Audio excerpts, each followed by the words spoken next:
Ayan, magandang araw po sa lahat, lalo na sa mundo ng Yamaha SA Philippines. Bago ang lahat, shoutout ko po muna sila Aldrich Beleno, Pat Tan, Daryl Andres, Jonathan Laksa at sa makisig nilang team leader na si Sir Rafael C. Ayan, kapilido ko rin yan. At shoutout din po sa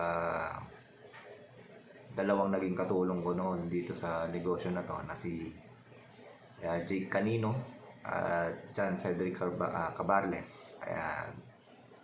Kamusta mga brad? Long time no see na. And yun nga pala, shoutout din pala kay Sir George Arias. Ayan, sir. Kamusta na? Ayan, George Arias ng 7th Avenue sa Caloocan.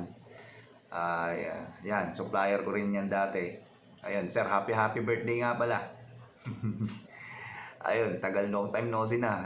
Isa't kalahating taon na ata ako hindi nakapunta sa shop mo. Ayun, shoutout din kay Sir Jeric Rivera. Ayan, mentor ko yan sa pagdating sa sa modifier, pag-modify ng Yamaha SA. Ayan, at kay Brad Mojojo Abellano. Ayan, Brad. Ayan, currently working po ako ngayon bilang technical support sa call center.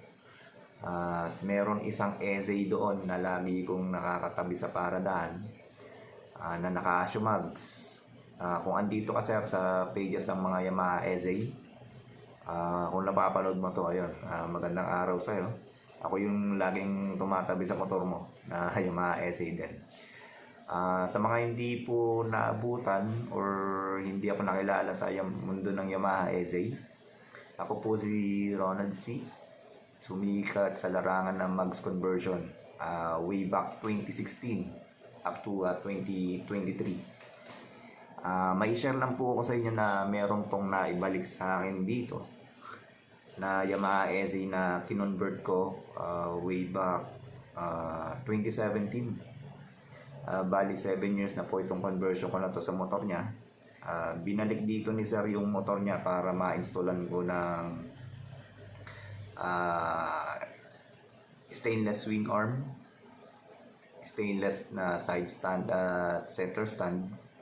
And yun nga, sinuggest ko rin kayo sa napalitan na namin yung bracket na na-install ko dati sa kanya kasi yun yung mga sinaunang bracket na na ginawa ko pa noon Tapos ayun, bali ito yung motor niya, pakita ko sa inyo. Ayan po yung motor niya, dinala yan dito kagabi. 2017 ko pa po na-convert yan, bali 7 years na yan. Kinonvert ko yung stock mags niya into Okimura sniper mags. Ayan, intact pa rin yung niya, and still functioning pa din yung speedometer niya.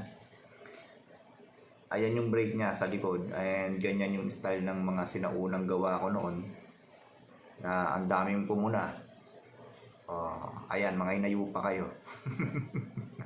Nakakabit pa rin, buo pa rin yung sa likod. Ayan, anyways, ayan yung tire niya na newly installed, size 140 ang labad. Tapos ito yung mga papa-install ni sir sa SA niya. Sinuggest ko nga na palitan namin yung bracket niya na original sniper caliper bracket. Sunod ay magpapa-convert siya ng stainless swing arm. Tibay niyan, wala nang kalawang yan. Sunod ay papalitan niya din yung center stand niya at side stand na stainless. Bali yan,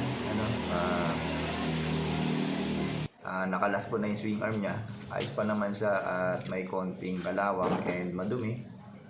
At sunod ay papalitan niya na din yung nawawala ako. Bali yung stick bearing niya, yun yung mga bago. Stick bearing na siya, hindi na tulad dati na bushing type.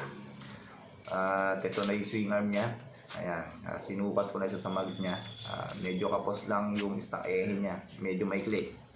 Kasi malapad yung stainless wing arm niya. Try natin. Maghahanap ako ng mas mahaba pa na para maisalpak dyan. And i-propose ko uli ito kung itong motor na to. And i-test drive natin tulad ng mga ginagawa natin sa mga unang video.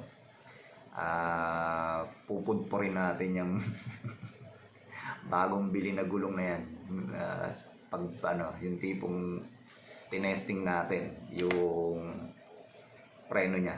Ayan. Ayan, salamat po sa lahat at magandang araw po sa inyo.